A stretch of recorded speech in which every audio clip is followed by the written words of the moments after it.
All right, it's 8:45, we'll call this meeting to order, and Mr. Weeks will be leading the pledge, please. I pledge allegiance to the flag of the United States of America and to the republic for which it stands, one nation under God, indivisible, with liberty and justice for all. Thank you, good morning, everyone. First item on the agenda is to approve the agenda. We've been asked to shift it around just a little bit to accommodate another schedule. We'll be moving the fair concessions contract up to the next order of business, if that's okay. And with that change, I would entertain a motion to approve the agenda. Move. Motion by Feldheim, second by Fikert. All in favor, signify by saying aye. Aye. Opposed, nay. Motion carried. Rachel Kipley, you're up first. Well, you guys had just asked me to get more information on where the fair board would be with those different options, and I emailed them to you. I sent out a poll to all the fair board, and we had, I think, 22, I don't have it in front of me, but that responded, and they preferred to either stick with what their recommendation was originally to you guys, or if you guys felt you wanted to compromise, to lower the amount that's increased on that clubhouse contract. And that was option 2. Yep. Yeah. 665 and 7. Yeah. I think the way you tabulated it was 10, 11, and 1 or something Yeah, like that. one and two options were the top two. What are the wishes of the commission? Stick with our original proposal or amend it down to 6, 65, and 7, I think were the options, if I remember correctly. Well, if they can make it successful, it'll go to a percentage with the formula, and it'll be better for everybody anyway, so. I don't know. I think Duke was planning on being here, but I think he was expecting it was gonna be in half an hour yet, so. That's my understanding. What should we do, option 2? Motion, compromise? I'll move it. Second. We have a motion by Fikert, second by Weiss to go with option number 2, which is to set the payments at $6,000 for 22, $6,500 for 23, and $7,000 for 24, the way I understand it. And we'll leave the percentages alone, or do we want to adjust the percentages? I think 2 and 3 years, whichever's higher is what you'll go with. Right, What the right. proposal, the commission is good with that. And so that will be the motion by Fikert, second by Weiss. Is there any further discussion? Hearing none, all in favor signify by saying aye. Aye. Opposed, nay. Motion carries. I will make that change on the contract and get you a copy. Okay, sounds good. Thanks, And Rachel. The other thing is, there's some inconsistencies with how the Centennial Village one is worded as far as the percentage and things that the county gets. So if it's okay with the commission, I'll examine that and get you a comparison of the two, so you can just know, you know, if you want them to be different, that's fine, but just so you're aware that some of the, what you're getting for one is not the same as the other, so. Should all be treated the same. Very good. I That's the way appreciate- that works when they come in at different times. Right. Well, I appreciate the time, thank you. Thanks, Thank you. Rachel. Thanks, Rachel. Thanks for working through that. You might want to give Duke a call, because I think he was coming. but- I'll do that right now. Okay. Thank you. All right, next item on the agenda is the second reading possible adoption of ordinance number 212, rezone. This is proposed ordinance 212. Applicant is Broome County Planning and Zoning Office, looking to go from mini egg district to agricultural preservation district on previously described Lot 1, Block 2, Lot 4, Block 2, Lot 5, Block 2 of Whitetail Meadow First Subdivision in the northwest quarter of Section 26T 123 North, R65 West of the 5th PM. Is there anyone here to speak to this ordinance? Seeing none, I would entertain a motion to adopt this ordinance. Oh, Motion by Weiss, second by Gage. Is there any further discussion? Hearing none, all in favor signify by saying aye. Aye. Opposed, nay. Motion carries. I think we're right on track with the next item. Bid opening for wood waste grinding and waste tire removal at the landfill. Good morning, Mike. Good morning, everybody. We've got waste tires first. Looks like we've got 2 bidders, Liberty Tire out of Savage and Saber Shred Solutions out of Mandan, North Dakota, which is out of Groton also. Yes.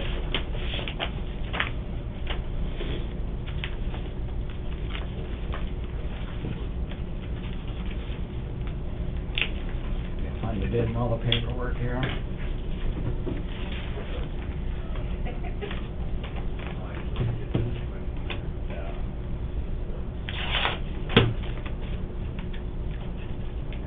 Their guarantee is a cashier's check, and their bid price is $223.35. $223.35. And This this is is- Liberty Tire.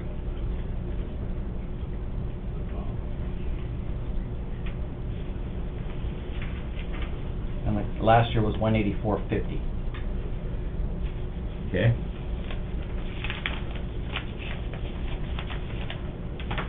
And the next one is Saber Shred Solutions.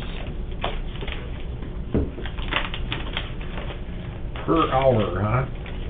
This is per ton. Per ton. Okay. Per ton. They've also got a cashier's check. And their bid price is $215 per ton. $215. Commissioner Weiss, the first one was $223.35. Thank you. $215. And this is their first year of bidding? That's the first year. New Deal has done it before, but this is a new company, but they're well capable of doing the project, so I would recommend we take the low bid at $215. Saber Shred Saber Shred Solutions. Solutions. Okay. Where are they out? Mandan, Okay. Sorry, I north of stepped out. their New Deal Tire out of Groton. Okay. Sorry, to step out now. Yep. That's your recommendation, I'll move it. Second. Motion by Weiss, second by Feichter to approve the quote from Saber Shred Solutions. Any further discussion? Hearing none, all in favor signify by saying aye. Aye. Opposed, nay. Motion carries. Next bid is for wood waste grinding.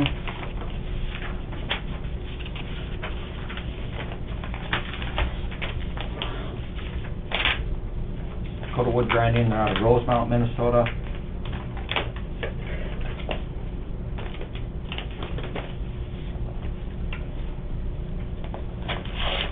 Dakota Wood Grinding out of Minnesota. All What's right. that? Yeah, I know it. All right. They are $650 per hour and $2,500 mobilization fee. And this is as they were last year also. And they are the only bidder.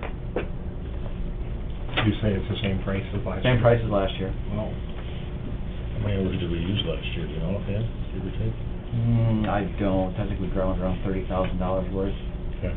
so You anticipate about the same? I anticipate the same. We got everything ground up last year, so, They come in just once a year, right? yeah, pending. It Okay. depends on how much volume we have. Yeah. Either, it depends on if they're doing some grinding close. Sometimes they'll do grinding in Watertown, and then they'll just dump up here and save some mobilization. Sure. But, Yeah. Do they pass that along? what's that? Do they pass that along? They do. Do they? They'll, Okay. good. they'll cut it. So, Okay. yeah, recommend we take, That was the Dakota Wood only- Grinding. move it. Second. Motion by Feichter, second by Weiss to approve the Dakota Wood contract for wood waste grinding. Any further discussion? Hearing none, all in favor signify by saying aye. Aye. Opposed, nay. Motion carries. Just one more thing, we've got the site lease for the Elm Lake dumpster site.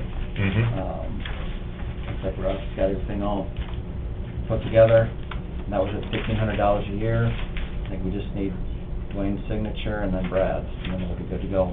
Okay. Is that a one-year contract, or is it? This is, 3 years. 3 years, and then it renews for 3 years. So it is a solid 3 years with a 3-year re-up. It's not a 3-year with an annual up. We talked about it, there's both ways we can do it, but he was fine with 3 and 3. So then, yeah, it'll just renew every 3 years until somebody isn't happy anymore. I'll move it. Second. Motion by Feichter, second by Feldheim to approve the lease agreement for the Elm Lake dumpster site. Any further discussion? Hearing none, all in favor signify by saying aye. Aye. Opposed, nay. Motion carries. All right, that's All I it. got. All right, thanks, you. Mike. Yep. Thank you, Mike. Back out into the cold. Here we go. Mm-hmm. I know you guys just took the day off, so. Wind died down a little bit. Can't drill holes in the ground today. No, not today. Little rough. All right, next item on the agenda is HMN Architects to talk about the Brown County Jail Study results. Good morning. Good morning. Morning. Sit here. Yeah, please do. Okay. Well, at least put my stuff there. He's gonna put some stuff on the computer there. Glad to see you make it. A little dicey here.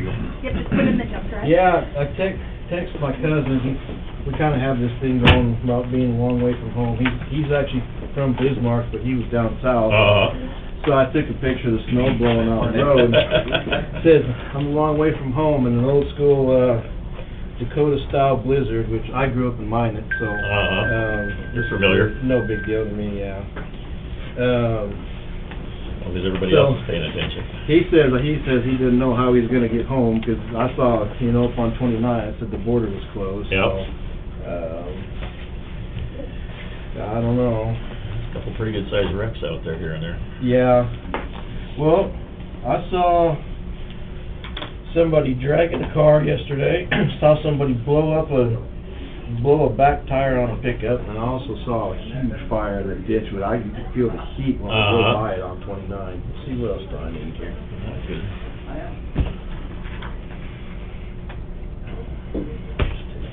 Somebody thought they could get out by spinning until the tires. Oh, yeah, went up. yeah. Yeah. Yeah, good idea. Well, Come on up there, get some dirt. do I need a controller for that? Yeah, or- what I'll do is, it's just a mouse on the Okay. keyboard. You want me to, or I can tell you, or? You can just run with it. Okay. Well, so have you guys had a chance to, look at the draft and the study we put together? It's not too thick, but there's enough information in there for, Have you got copies to distribute?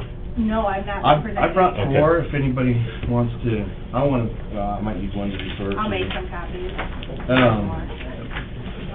See. Can we get this emailed as well? Obviously, yeah, I think Dave has it, and then I do have some You got it on the computer? copies of my slides here that we can pass around.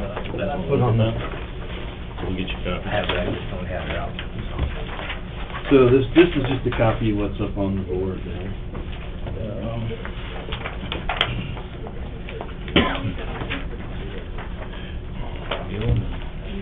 So everybody's, I know that, An extra one there? what I wanna do is just, Sorry. before we finalize this report, I wanna make sure we, get any of you guys' questions answered, make any adjustments before it becomes available to everybody. Mhm. Obviously, there's no secrets here. We just start off with, our standard pretty pictures. I'm gonna show some of those for you guys. The big one to notice is just the day room tables here. That's the way a normal, that's the way a new modern jail is set up. It's around a hub and a spoke. There's a center area, and then each one of those has between 12 and 20, 24 beds in it. So, Sign sheet. Oh, I can start one. They- Go ahead. oh, yeah. So, they don't ever leave that area until you let them out of there. They go to exercise once a day. You can see we've done anything from the simple building at Hughes County and Benton County, which we just finished up, to the, we'll call it one of the Taj Mahal buildings down in Webster County, which we had just finished up. You guys asked us to consider 4 options and added a 5th one in the, towards the end. One was close the existing jail and house inmates out of county. Continue to operate that, use your 48 beds that you have available, and then house out the rest. Make an addition somewhere along here, use those 48, add what you need to it. Of course, part of that of this study is determining what your need is for beds, and that's half of this report in the back with a bunch of numbers and graphs to get you to a number that tell you what you're gonna need in 2040. Option D, build a new facility somewhere, Greenfield side or close proximity to here. based on these bed needs, and then we added option E, which would be buy that existing building and add on to it, or put the jail within it, within the existing building. So we've studied all 5 of those. In the report, we got executive summary, county population, crime data analysis, existing jail condition, demand for jail beds, space needs program, which is, you know, how we determine the size, actual size of the facility besides the number of beds. Conceptual plan, site analysis, and a project budget. There's a project budget for each one of those options, and then there's kind of some sub-options to those also. Which don't scroll to the budget right away, we don't, I know you guys have looked at it, probably gonna bend me over on it, but that's, so, space needs, what we did for that, that's in the report, it's gonna look like this, it's gonna have all the spaces that you need. So, the main focus was actually just the detention area to begin with, but while we were here, we went ahead and determined what the sheriff's office is gonna need also, so we broke that up into 2 different deals. With that, you know, we look at what the sheriff needs, what he wants, what he's gonna need. We look at the current constitutional standards, life safety codes, accessibility codes, accepted, you know, practices for a new jail, and then our experience applied to that, which we come up with basically square spaces that spit out a square foot at the end. Usually we're within 10 to 20% of that when we actually get a plan going. Here's what's driving your jail beds. County population growth, increased crime rate, increased criminal case filings, requirements for separate inmates by classification. Of course, you win women, and now you got the transgender, and you got all the other things.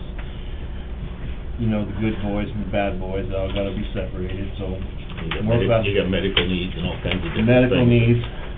Yeah, so that's one thing we're seeing a lot. You tell people back when I started doing this in 2001, everybody wanted a padded cell. If we could get one, great.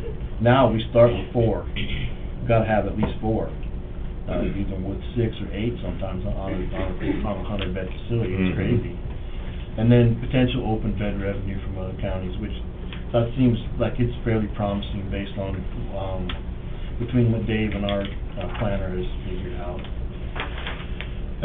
You've got some building code issues with what you have here, as opposed to, you know, if we were to build a new facility, what we would need to do that to bring it up to actually, you don't need to do anything up there now, because you're not building a new facility. But if we were building a new facility, we would have some Standard today is different. Standards are different, just in terms of lock-in, surveillance, and air changes, and natural light, and some of that's ACA, which you don't have to do any of that stuff without you've got a litigation. And as you're aware, we made some significant changes a couple decades ago, which Yeah. diminished our capacity to try and Right. accommodate what the standard was then. Exactly, so you were, I think you built it, you were supposed to be 76, and now you're at 48. 48. So, and I know you're above that now, you've been a lot higher in the past. We've got some best practices that we go over defined in here, you know, like a central control where, you know, a facility this size, you want to do an indirect supervision so you don't have somebody in each day room, because you can have smaller day rooms that way. You know, your video surveillance, everything's digital now. You know, you've just got a mix of people coming in. The main issue with your existing facility right now is it's on 3 floors and managing that, and even just moving food to inmates, you know, bringing the food in, cooking it. Everything's, that elevator is everything, you know, you can't take somebody shackled up the stairs, and moving inmates vertically is really not a good practice anymore. You know, one time up to a level, if you've got a multi-level deal, you know, they get up on their day room, they walk on their own, they're not supervising the space with other people, so. It's a fairly nice jail, old design up there. I mean, it's been well kept. Seems like everything works. You know, your plumbing and stuff. I mean, obviously there's maintenance, but I can tell you I've been in a lot of really bad jails with mold and stuff growing up on the walls. You know, you guys are good up there, it's just, their management is just weird, you just have so many people moving around, that's your main problem up there. Well, that's the problem when you try and build on over the course of time multiple times, is you're stuck in a box, and you're trying to put everything in that box. Yep, yeah, and there's no more room than for another box right Right. here. So I told Dave if we could just tear off his whole wing and start over, we could add on. We'll get to that later. So let's get to option A. There's really no there's no planning or any fancy drawings or anything like that. What I've done is took what your population projections are and what today's daily cost is. And then I escalated that daily cost because there's gonna be some, is it gonna get to $166 a day in 2040? Who knows? But if you look at the bottom over those until 2040, you spend $123 million. Is it that much? I would hate to say it is, I mean, but the math kinda works itself out. 85, even if it was 85 a day, you're still gonna be over, $100 million when it gets down to it, probably. Well, I appreciate you letting me banter a little bit, but it depends on if inflation's gonna be 2.5 or 7.5. I use 4. So, I mean, that's the standard rate we use, and that's what I use on cost estimates too. Sometimes it hasn't escalated that much. I mean, right now 4 is not getting it. We're hoping we can get back to that, but it's kind of just the historical deal. So, Adam, real quick, this number though does not include transportation costs or people to transport them to and from, correct? right, that's strictly just daily bed costs, because, sometimes when you negotiate with people, they provide transport, and I don't know how you guys would negotiate that with or wherever you would go. I mean, I don't know where you would go. Still gonna cost somebody something in order to transport these people from here to Exactly. wherever. Exactly. That's just pure strict bed count, because there's a lot more variables that get into that. And that'd be wherever we could find room in today's world. That could be multiple locations, which would up that transportation cost significantly. Right. Right. And I don't know where you would find room around here. Exactly. There's nobody really talking about doing anything to scale around here. Lincoln County, maybe they want to do something, but they're just going to take care of their own. So that's just strictly close the jail. Option B is the same thing, but I took 48 beds off of that, because you use your existing 48 here. That doesn't include any transport or any sort of maintenance and stuff you need to do around here to make that work. So you're probably close to that same bottom line number. That number just seems unfathomable that you would spend $123 or $85 million between now and 2040 on housing inmates, but I think that's the way it works out. We'll leave it in, yeah. So you can see I took the beds, took the 48 out of it and got the different numbers, so, go ahead. You're using 143 beds, we currently run somewhere between 65 and 75. Right. Why 143? So that's what the jail population study in the back is saying. That's 2023. Are you gonna get to 143? I doubt it. I mean, within the next, that's what the jail population study shows, based on trends. Now, they do have, I'm sure they have people that are out on warrants that they could go pick up, and that belong in jail, they're out on the street. That's pretty common. I believe we have like 4 file cabinet doors Yeah. of those. So a lot of times when somebody opens up a new facility, they go to that file cabinet and they get the guys that need to be in jail off the street. A lot of people are being turned loose because you don't have room for them, and you don't want to pay this. So the population study in the back is based on crime rate and population growth and how long somebody stays in jail. Dave says they've got people staying in longer. So, I knew you were gonna ask that question. You know, they run 80 now, probably. So how do I get from 80 to 143?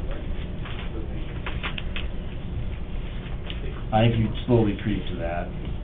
Adam, that again, just to break in, just so you understand, this number here is just for the housing out, the 2.9. That doesn't include our current jail budget on top of that, correct? Which is in that neighborhood of 2.2, 2.3 million, something like that, on top of that number per year. Just so Right. everybody has a perspective of true numbers.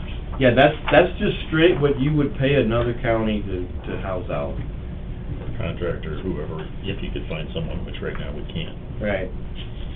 So, and to expound on his question, the 143, does that include That, so, potential partners? Because right now, we have contracts with 14 neighboring counties. no, so that is yours. Okay.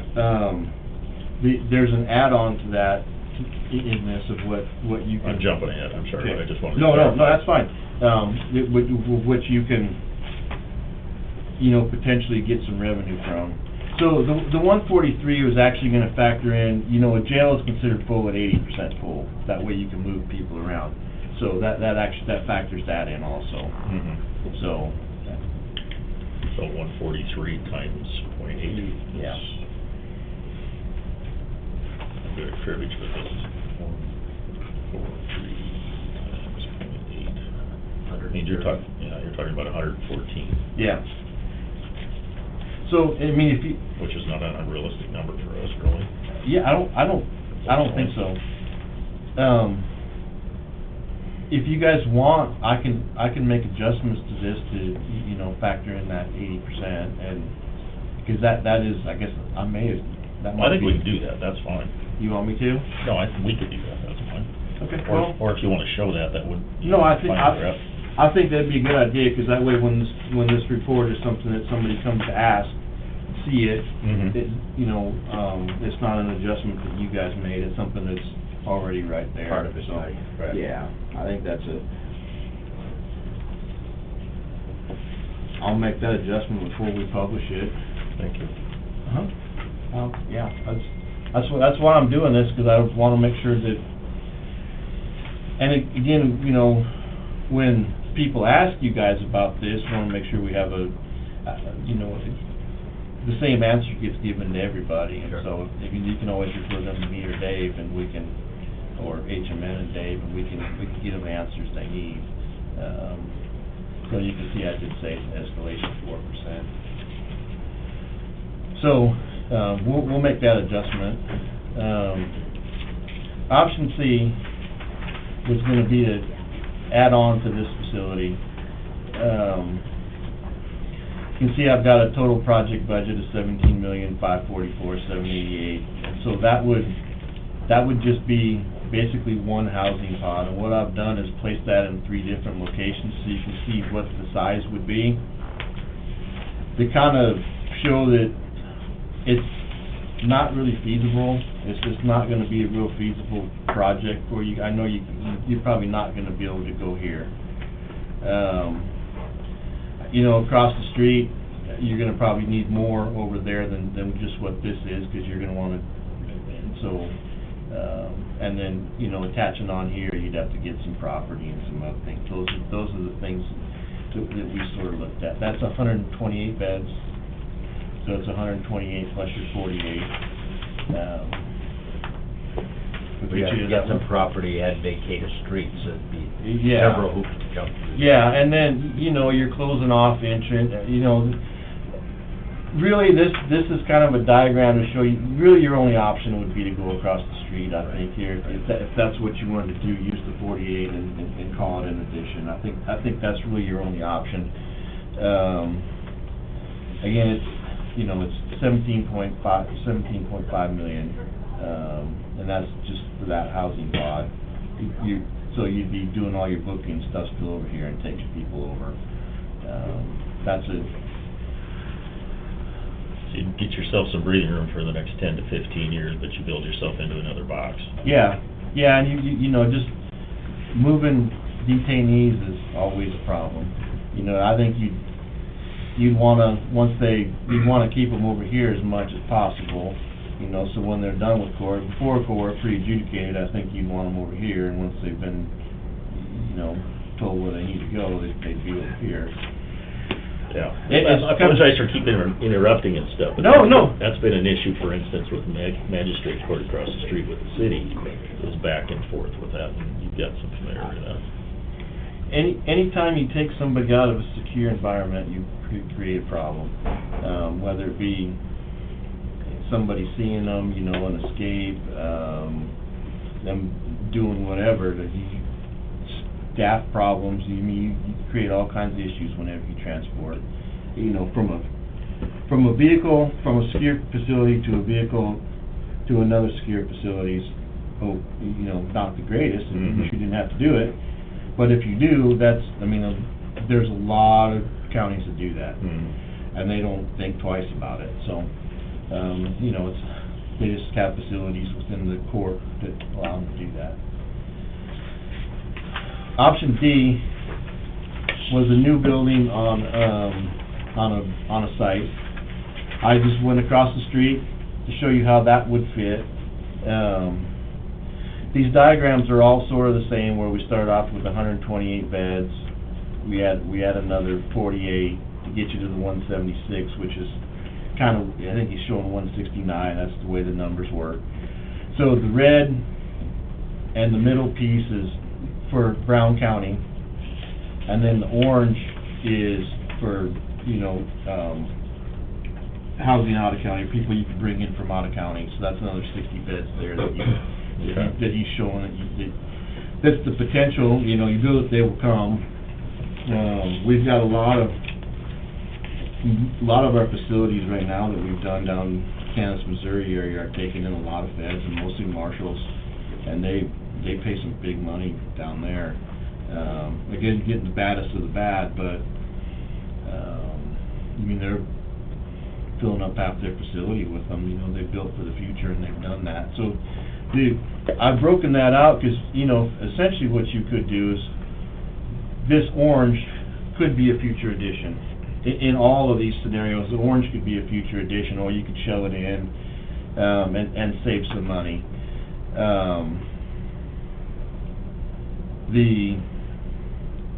You know, you could just build up to here and then shell that in. You could actually just build half of this, you know, and plan on building this later too. So there's I guess, is there, okay, I was wondering what you were looking at. So this thing is modular. I think you have to build at least one pod, or one of these areas plus the services to go with it. And that pod's gonna be 2 levels. Yep, 2 levels. Yep. So mezzanine and a floor level. Yep. So this main, I've got it planned at 128 beds right now. So you build one of those in your services. The 176 is $33 million. So, you know, you break off of that, and I didn't do the math, but, you know, you're gonna be at 28 or something, or probably 26, something like that, if you just cut this off at the mustard color. And you know, we can look at that too, if that's one of the, when we get further down the road, when we figure out how come, you know, if you guys want to proceed and how funding goes, stuff like that. So, but the 256 beds is $41 million. That's today's numbers, that's the best, you know, last year at this time was when crap hit the fan, is what I'll call it. It's when everything went up 40%. We got killed on one project on it. We bid one in January that came in at $417 a square foot. We bid one in March that came at $576 a square foot. Timing is everything. Yeah, timing is everything. So, needless to say, one of them is going out to bid. The one that didn't, they couldn't afford it. I mean, they had a budget and couldn't do it. No. So the question is, this is the building part of it only. Yeah. So what's the statistics as far as, okay, if you have a 128 bed facility, Right. and we currently have approximately, what, a $2.1 million jail budget? What does the budget go to supply this 128 bed facility? Because, I mean, you got utilities, you got extra staff, extra food, I guess that probably comes into the equation as I look at it. I mean, Mhm. put the building on, but you gotta have all the other facts that go with it as far as what is it gonna take to sustain this building. Definitely, and when we get a little bit further down the, utilities are what, one of the first calls I get sometimes when somebody opens up a building, because you've got this huge volume of space that you're heating and cooling, and, oh, my gas bill was X amount of dollars, it's 4 times what it was over there. Well, you got 4 times, I mean, we try to, when you guys come with, when you put financing together, which figure out how much you're gonna have to pay a month for a facility, we'll actually do a study that shows you how much utilities you're gonna use. So, when you're saying, well, I gotta pay this much for the building, I'm collecting this much tax, or we decide to fund, I'm collecting this much tax, well, I need to use, and I need this much to take care of the building. Staff-wise, you're not, I don't know that you would add much staff based on what you have over here. You're pretty staff-heavy the way you're running those 3 floors and stuff, because in general, and I believe that Ben did some work in the back on staffing, on what it would need. In the full report, yeah, Yeah, there's some in the- information in there. in the about full staffing report. needs. So in general, you know, in the center, somebody running everything, one person at night, sometimes 2 during the rest of the day, and then you'll have 1 or 2 in booking. So you're running that 4 or 5 people. You know, then you'll have cooks. So where you're gonna create jobs would be in your cooks and stuff like that. But we try to figure out what your utility costs are gonna be and what your staff costs are gonna be, and work with the sheriff to figure out how much you pay people and what kind of people do we need, and what are my posts and all that kind of stuff. So that factors into it, once you decide what can I afford. It's hard to estimate utilities without a design. And that's important because it goes into what I refer to from my experience as fully loaded life cycle cost. Yeah, exactly. What's it gonna cost to run every day for the next 20, 30, 40 years?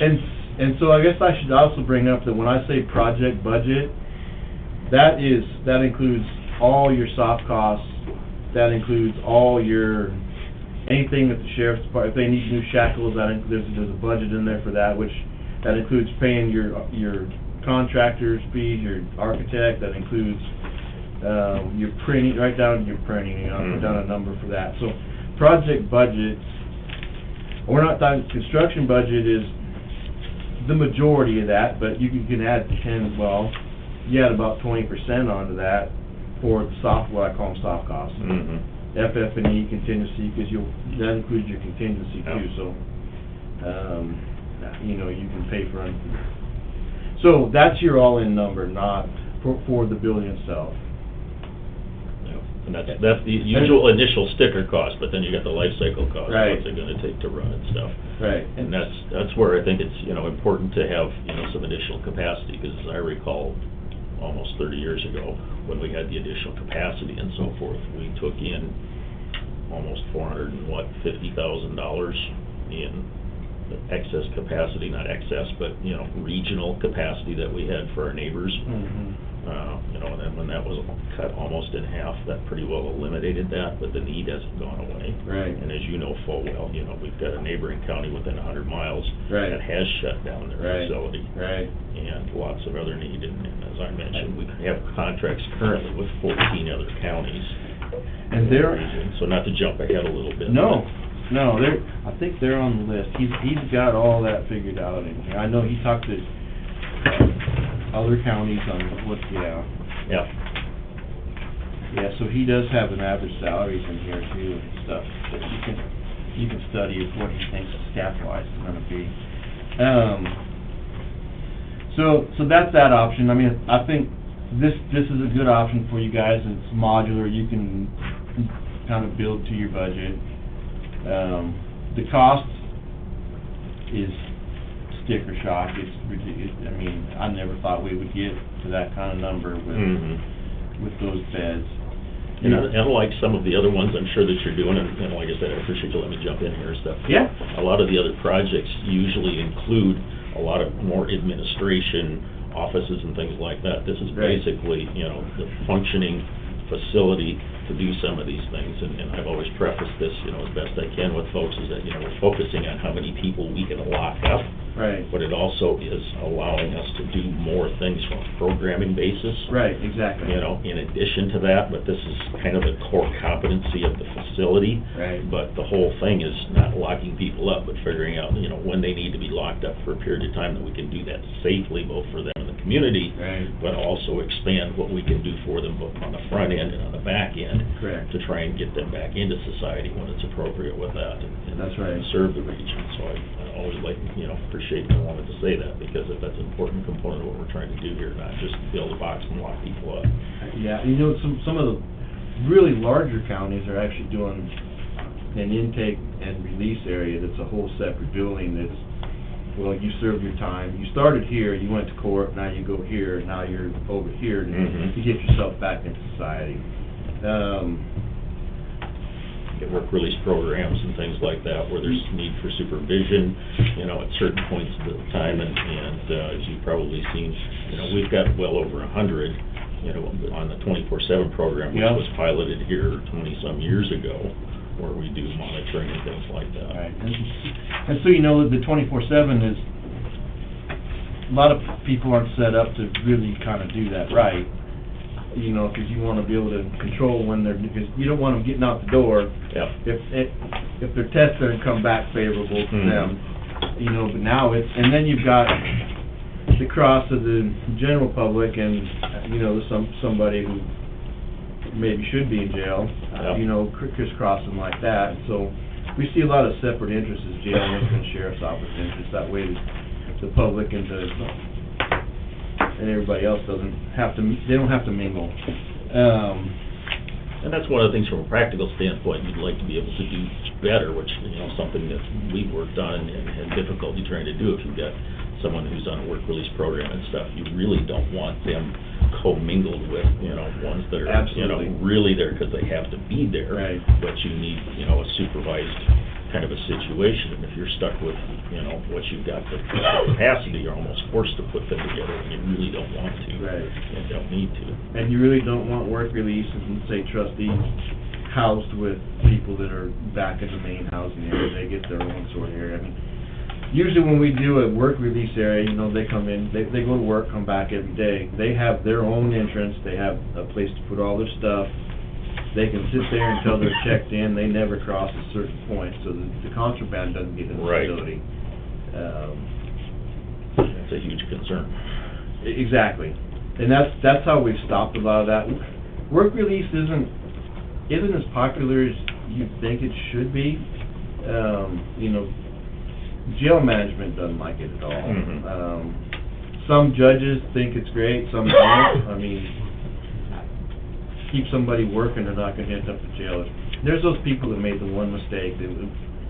Bad mistakes sometimes, and they need to go to jail, but God, they need to keep their jobs so they can, take care of their kids and everything else. And so, work release does good for that, but you need to keep them separated from the people that are housed within the main housing pod. When you need to have them in custody.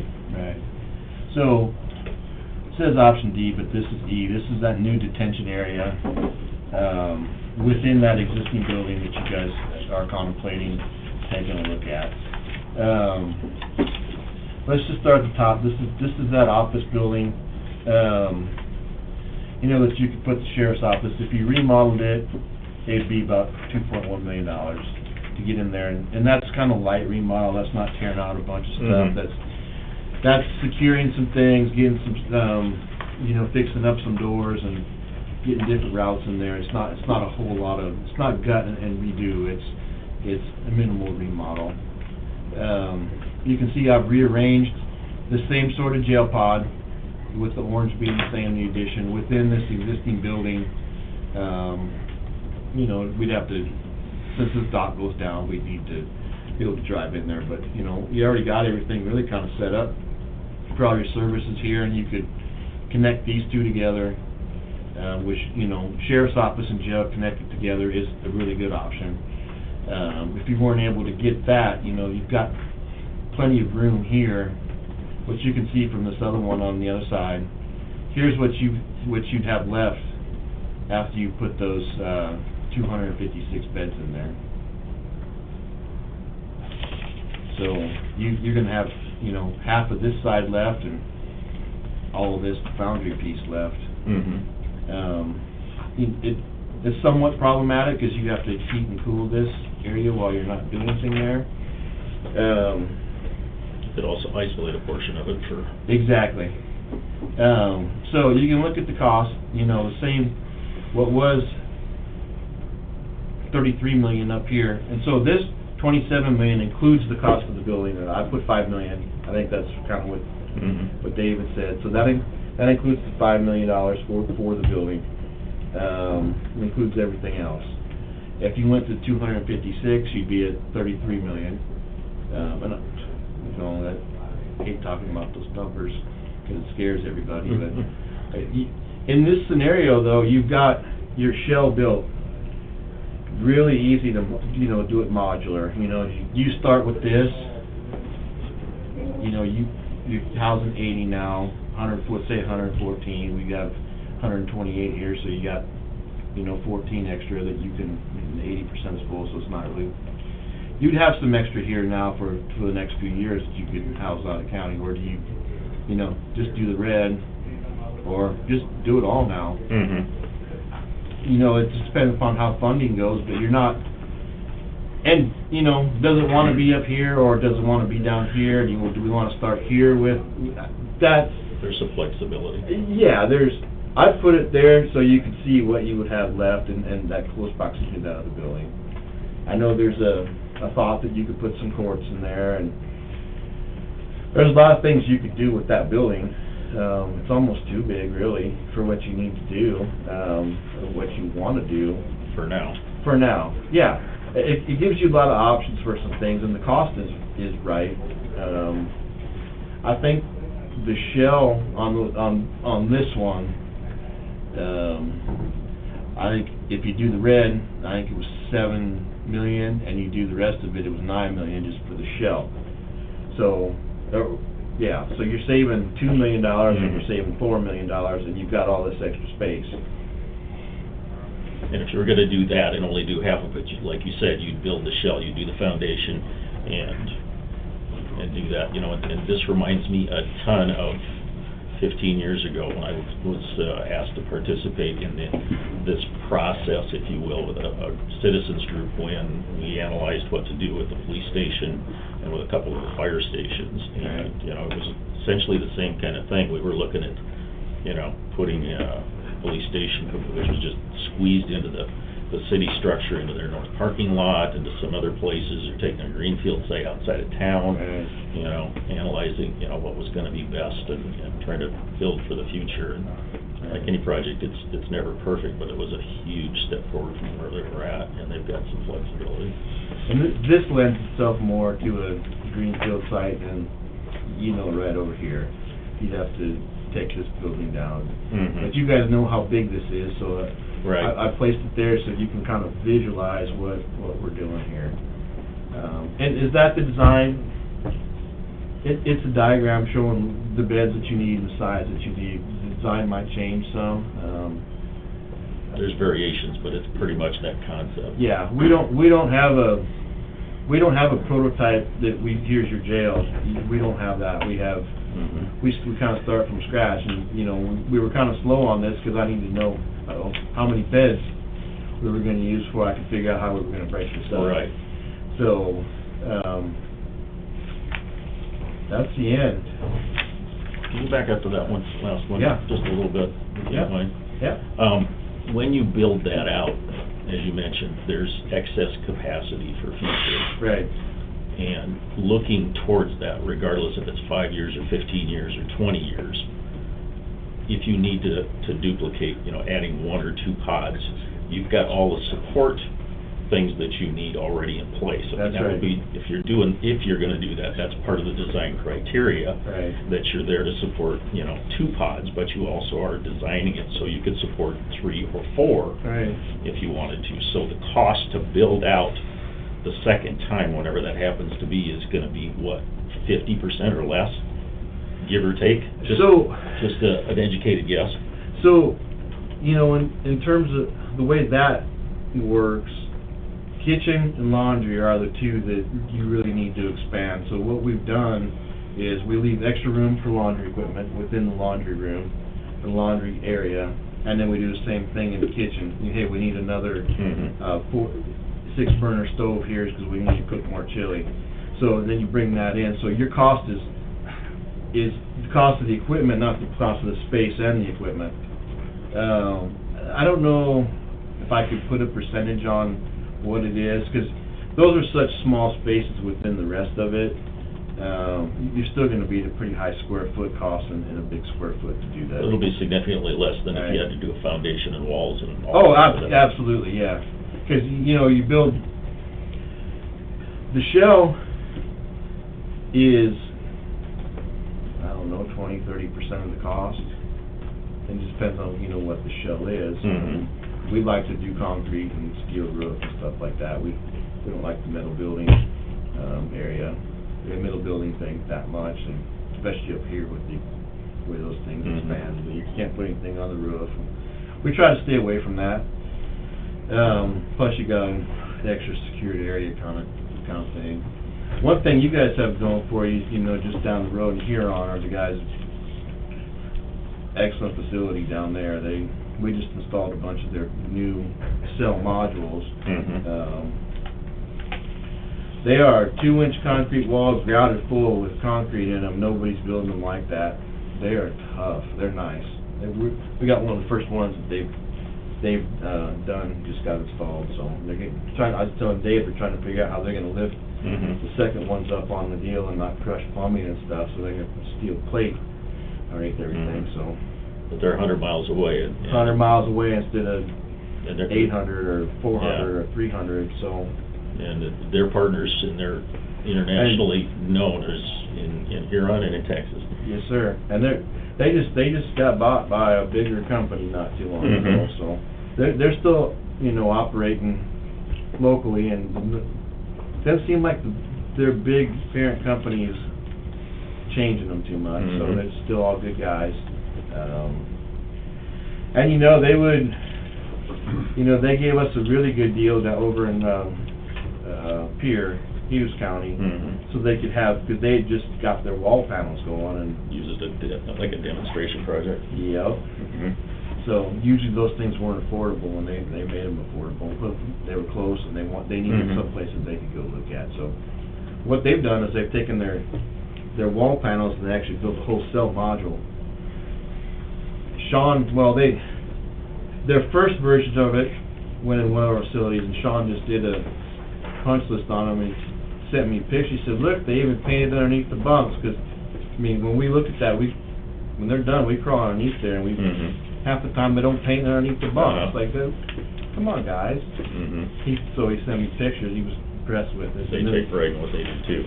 Yep, and so they've got their own coding system and all that stuff. But anyways, digress. Well, I don't want to dominate the conversation and stuff, but while we're talking about that, you've been there. It's a 40-year-old building. What's your short assessment of the facility, the structure itself? The structure itself, like I said before, the main issue with that facility is the management of not the people management. The way you have to move people so much around, and you know, they've got that little juvenile area that's not separated. No, I mean this building that we're considering. Oh, Excuse me, I'm sorry. So so Sean went over there. Sean loves it. Corey with G.A. Johnson went over there. He was talking about buying it. He said maybe I should just buy it. So I was telling Dave before, we get asked to look at existing buildings to retrofit a jail in all the time. Most of the time we roll our eyes because it's some old grocery store or something. It doesn't have the height, doesn't have anything. Sean says there's 3 times. This is the 3rd time where we thought it was a good idea. Once we got built down an old paper mill down in Duncan County. The second one was in Warsaw. The city didn't want the jail in that location, so it got shut down, and we ended up building a new one. The commission didn't really want to go in there either, but the sheriff did. So this is the 3rd time where we thought it's actually a good idea. Sean says there's plenty of height. He said, we'll need to get in there and look at, you know, where there's columns and stuff to make some of this stuff fit right. I mean, there may be some adjustments to it, but your square foot cost isn't gonna increase because you gotta make the outside of the building bigger. The outside of the building's there, we gotta fit it in there. That's the assessment that I've been given of it. So, if Sean says that, he's the one that actually did all the stuff down in Dunklin County and got it, that old paper mill, and so we put the jail in there, and then we put the courts in there, and there's another plan for a jail for the next piece, so. We've done this thing already. Okay. And I'm sure other people have too, but, it sounded to me like there was no issues with this building from either, you know, structural or being able to get utilities or any of that stuff there. I do understand the roof has some leaks in it. Okay.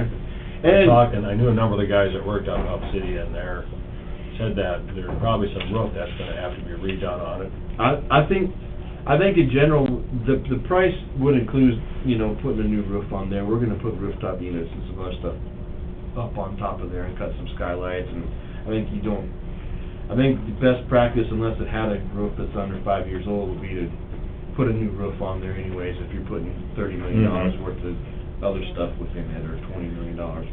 So, I think that would be what we would plan on. That's what we got in the price.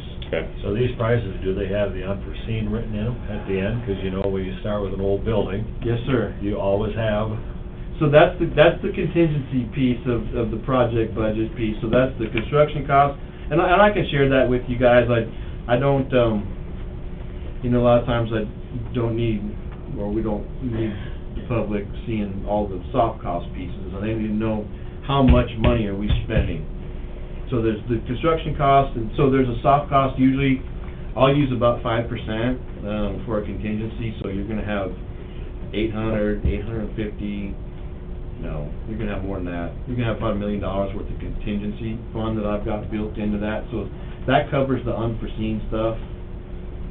So you're not, so under that 30, if we look at 33 or the 27, there's, say, $1 million built in there for the unforeseen things. And, you know, that would be if you don't use it, you keep it. Yes, sir. Mark Anderson, for the record. I'm a retired judge, and one of the thoughts that I just had, and I wanted the consultant to maybe share from their experience, all that additional space, could that also be like a cooperative venture with the State Department of Corrections to create a regional area up in northeast South Dakota, because the whole prison system's going through renovation, retrofit, rebuild. This would probably be a great timing so that we have a regional area as opposed to families that are affected that have to go to Sioux Falls, go to a different location to visit their people that are incarcerated, plus provides greater opportunities for transition back to a community when they're in the community, or at least 30 miles from, you know, 50 miles from Webster, 26 miles from Edmonds County, from Ipswich, or, you know, even in Britain, people who are being housed in the state penitentiary system, their transition all happens in Sioux Falls, and then they have to relocate back to their home. Are there cooperative ventures with counties and State Department of Corrections, since there's, I mean, space there? I don't see why there couldn't be. I don't know of any that exist. Okay. You know, I don't see why you couldn't lease part of that building to the state, and they build within it, or you build within it and lease it back to them. I mean, I think that's a difficult.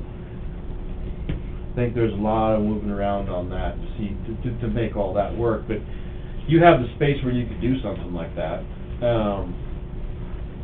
You know, there's a lot of counties lease space out to highway patrol or game and fish, or, you know, it's usually just a couple offices or whatever, but they'll have their satellite office within their sheriff's office there.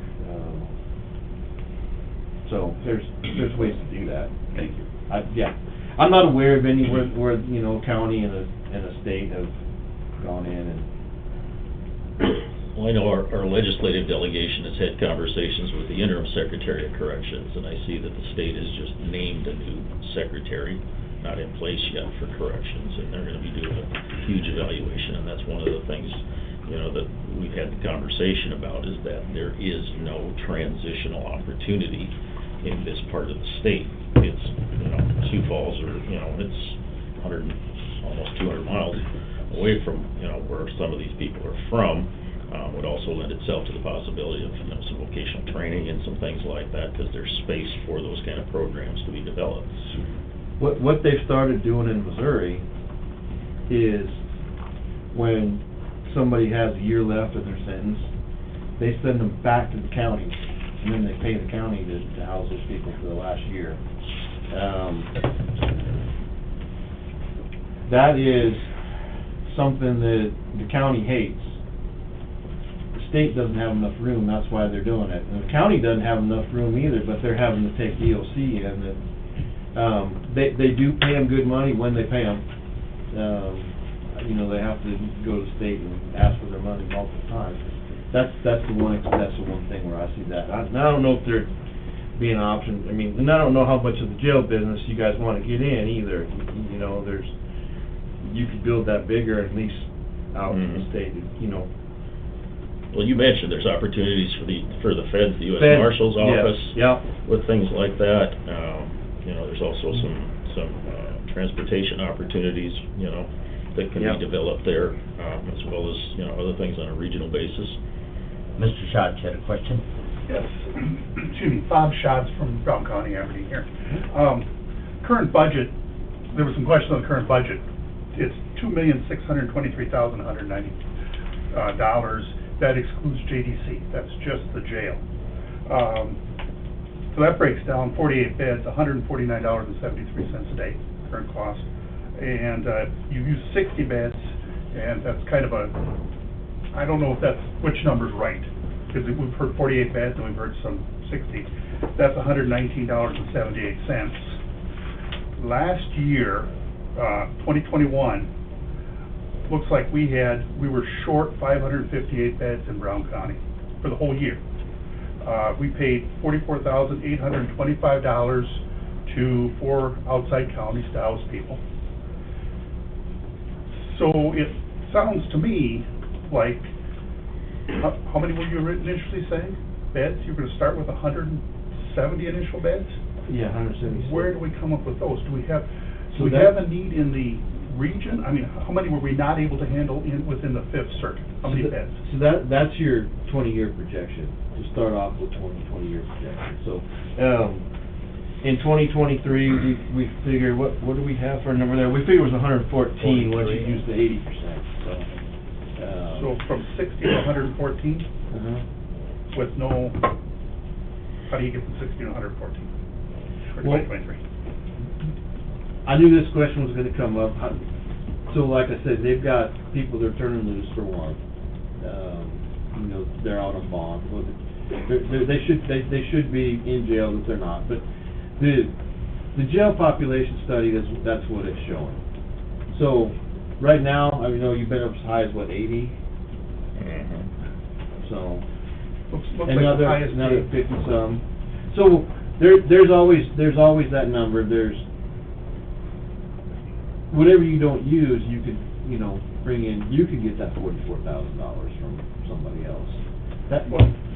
But if we're paying $85 to send somebody to, and that's our current average cost, to send somebody to Falk County, and we're paying $149, our cost is $149, it seems to me the wise thing to do would be to send them off.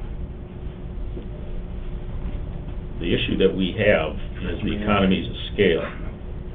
We don't have the economies of scale with what we have for capacity. We were fairly close 20 years ago when our capacity within the same walls was close to 80. Now it's been pressed down to less than 50. If you're going to have economies of scale, you need to be in the 120 to 200 plus range to be efficient. That's where he mentioned earlier from a staffing situation, you get down into the small numbers and stuff, but we're staff heavy to accommodate the fact that we're transporting people up and down multiple levels, which takes more supervision and more staffing than it should if it was an efficient design. Also, if I want to jump in, those costs that you see are just heads of beds. That doesn't include the transportation costs to and from, and how many times we go back and forth. That's not in that figure. Okay. Transportation down here says $5,000 is in the budget. And I'm assuming twice a week, every week you transport to the penitentiary, or partway to Huron or Mitchell to meet up with the penitentiary bus.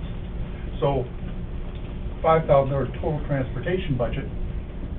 So is it $2,500 transportation to Polk County is it half to transfer to Polk County and Dade County and? Well, I don't think that number fairly represents it, because those are scheduled staff.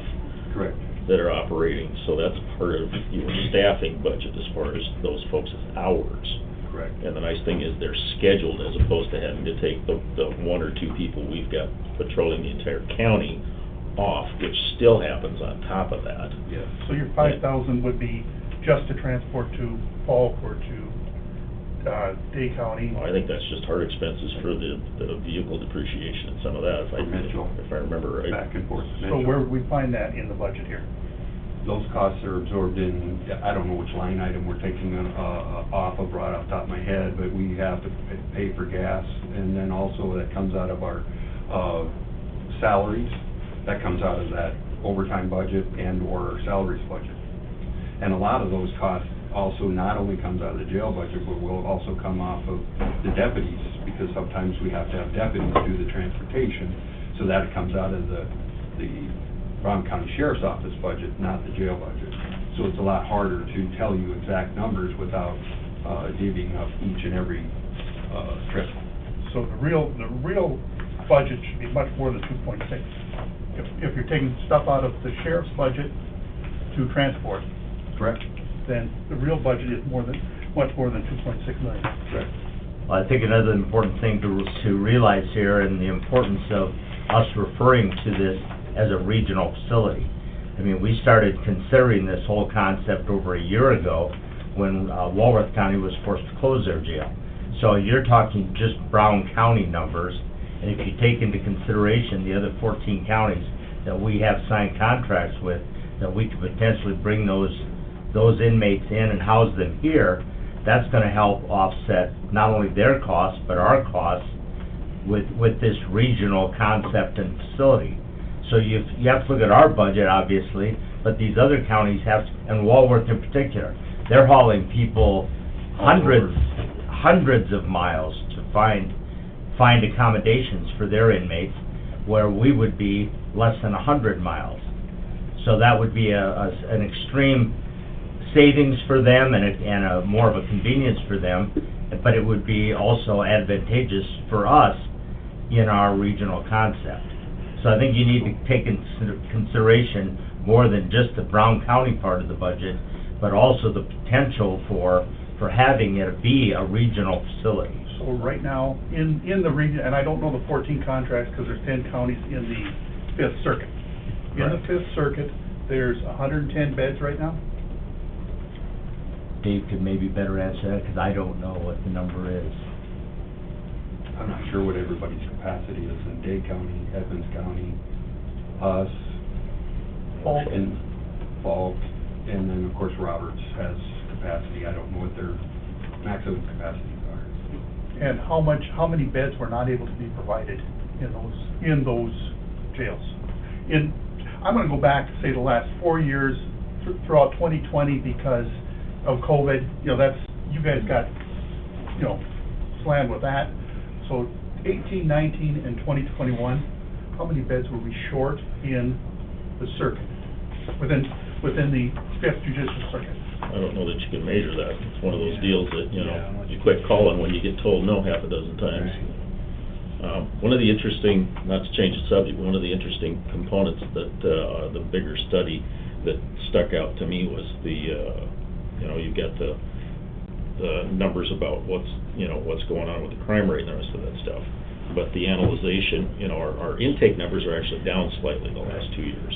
But and this is an ongoing trend, and there's a variety of different influences on it. The average length of stay from 2013 to 2020, where you had hard numbers, went from 14.5 days to 23 days, and that average includes the people that are brought in, bonded it back out, and, with a court date or whatever it happens to be in a day or 2 days.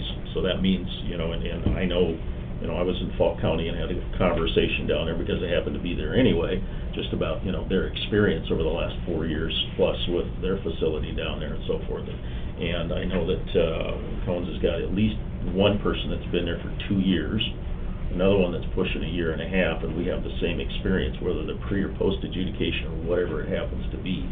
But the length of stay on average, and we still have lots of people coming and going on a 1 or 2 day shift, has expanded greatly, and that trend isn't going to change anytime soon, because the state's capacity for them is maxed out, and they have pushed a bunch of that back on us. And so you've got, relatively transient population in and out for, a variety of reasons. Then you've also got really long extended stay. And this applies to juveniles too, and that's one of the issues that we've danced around here a little bit. That's critical need that, whatever we do here, if we can relieve some pressure, and I don't know that we're gonna close that side of the courthouse, but if we relieve some of the pressure on that, it would allow us to expand our capabilities with juveniles, which is more than critical right now. And it's not just us. Minnehaha County's got this same issue, and they've got greater facilities and opportunities than we do with juveniles to do programming and things like that. And we've had a cooperative arrangement with the Aberdeen school system. They actually have a teacher that's assigned for any, juveniles that are gonna be here for more than 2 days to continue their education program, to do those kinds of things, which is not an easy thing to do because you're not quite sure, sometimes how long they're gonna be here and do those kinds of things, and you really wanna try and do, right by them as best that you possibly can. And we really need to expand our opportunities to be able to develop more of that, because we literally, with our own police department, have had issues where they brought people to us and we said, can't take them, don't have room, which really creates an issue. And I think, beyond what you've asked us to do, we've talked about a little bit of master plan stuff too, You build a new facility, you vacate what you have now. Now, that opens up space to actually make it legit juvenile area. When you got that and do it, a better area. I mean, I saw what you guys had for a juvenile area. That's something else. And, then they take them from where they're at to downstairs to the classroom, which is kind of in an insecure area too. And then recreation's a whole nother deal, and you gotta be able to maintain sight and sound separation from the adults to do that. It's logistically not an easy thing to do. So as part of a master plan, if we end up getting to something like this where you end up doing a new housing area that's up to date, well, then you've got this space available over here that you can do whatever you want with it. I mean, juvenile would be one thing that sounds like the need for that is huge too. The other thing about the population study is Brown County is one of the only, smaller counties, or I'll call them rural counties, that are growing in population. The other ones are actually lower in population. Summertime, they fluctuate, but, and then you guys have college here too, so, that changes crime a little bit too. All right, we did have another question. Judy, did you have a question? I just wanted to make sure that in your number that you have included like a new boiler in the heating system and a generator. Yes, sir. Yes, ma'am. Fully. Yep, that's... Just not certain outlets, just I want it totally generated power. Okay.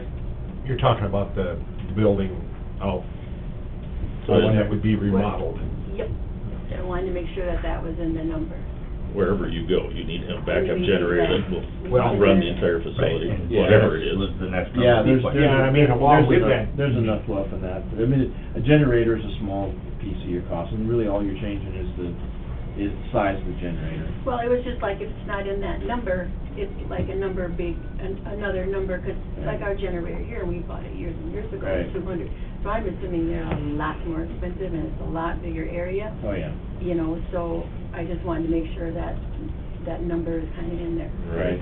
Well, Dennis was the I next guess that's my curiosity about the contingency, whether or not it takes in consideration, like, all the electrical stuff that have to be changed, wiring, IT, cabling, even potential for sewer problems as far as continual living in there. I mean, now you've got, you're gonna have a lot more concentration of people. Is the whole sewer system, is that designed for this, under the ground? I mean, is it, and I would imagine that it goes all into the Aberdeen sewer system, but I mean, is that gonna take that extra load, water?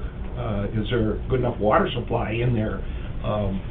And then I guess to go on with the other concerns that I've got, is there been any estimate, or does anybody know, once this facility over here would be closed down, as to what that, I mean, a budget to run a juvenile detention facility as it is right now isn't gonna stay the same. Right. Is that gonna be $1.5 million? Is it gonna be $2 million?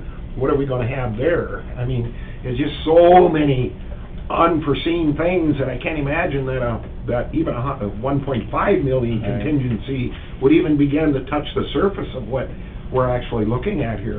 So the contingency, the construction contingency would be for basically unforeseen things. So if we identified that we were gonna do something over here for the juvenile, that would get tacked on to that total project budget and not part of the contingency. Contingency would be for, so you don't get over budget, really. It's your discretion to spend.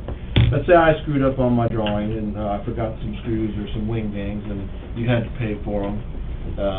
They didn't see them in the drawing. Happens all the time. So that, that comes from your, it does.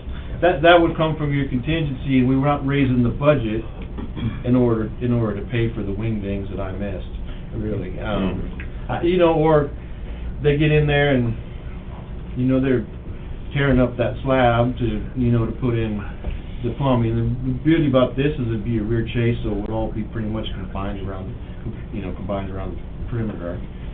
And they find the voids underneath the slab that we need to do some work with. That's unforeseen. That would be, kind of come out of contingency. But we're not getting over that project budget. If we identify things like, we want to do something over here, well, that would get added on to that project budget, so you're not dipping into your contingency. Yeah, and I appreciate this conversation's outside the scope of the study, but No, your expertise in having that conversation while you're here is helpful. Yeah, so, a lot of people just talk about construction budget, and that number looks great, because that's 22 million instead of 27. Oh, these guys said they do it for 22, well, that's construction budget, not project budget. I'm giving you the full, what you need to plan on spending. Plus, there's some fluff in there, I'm not gonna lie. Well, it's not fluff, it's margin for those Exactly. unforeseen reality that will come up. Do you need $500,000 worth of new computers and stuff? No, but that's what I have in there. Do you need 300,000? Maybe. So does the whole study take in consideration all the federal code as far as holding federal prisoners? Yeah. So it would be designed, and that's all considered in the... For ACA, yes. Yeah, okay. Yeah, and so we actually have a lot of, the feds will inspect your facility before they will, house with you. The marshals have never had a problem with any of ours. Some of the ICE, they'll use it if they have to, but they like these outside rec areas, and they want you to have a barber, and everybody needs to speak Spanish and stuff like that. So, we don't see a lot of ICE in ours. We've done a couple straight ICE facilities that do that, but, the marshals love them. They think they're great, because we strictly meet ACA with both square footage and all the other requirements. Like I said, the biggest thing that people fail on is your air quality on older facilities. That and sprinkler systems, which you guys have one. And square footage and natural light are the things that are the main things that people fail on. And then, correct me if I'm wrong, for marshal's office compensation, they actually come into a site survey, and it takes into consideration if it's more recent construction. Yep. There's a higher rate that's put on for depreciation for some of those kinds of things, so what you're gonna get is Yeah. off of their formula, but if it's a newer facility, Right. it's gonna be a higher rate, because it takes into account as opposed to, well, this facility's been here for 30 years, it's depreciated out. If you've got new expense into facilities, Right. that goes into that equation. You know, they take into account the whole thing, and I've actually had Fed guys come around during, when we're building things, so they can see inside of walls and stuff like that and make sure what's going on. Some of them are just curious. It's usually the marshals, they're around doing something, oh, we'll check out this new jail because we might use it. They'll show up before the roof to see if I want to take a look, So, can we hire you to give us a study as to where all this money's coming from?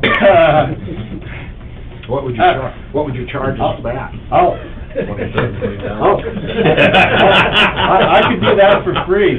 I'll find you a finance guy that explains you the options. I mean, and I don't know what all your options are, but the most common way is the sales tax.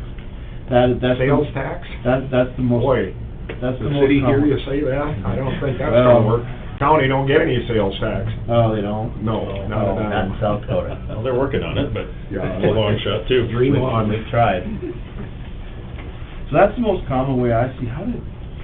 Otherwise, you wind up bonding for it, or you find partners, and Yes, so- that's the unique opportunity that we have. It's not that everybody's got a bunch of money, but it's a critical enough need that, I've had some of our surrounding counties, 100 miles away, say, this is really important. It's not like we got a big piggy bank, but what do you need from us on the front end to help make this happen? Because somebody needs to do it, and it's not happening. Right. So I can revise my answer. You get a bond based on however you can prove you're gonna pay back that bond. That's the most common way. And sales tax is the most common way they do it. Property tax is another way.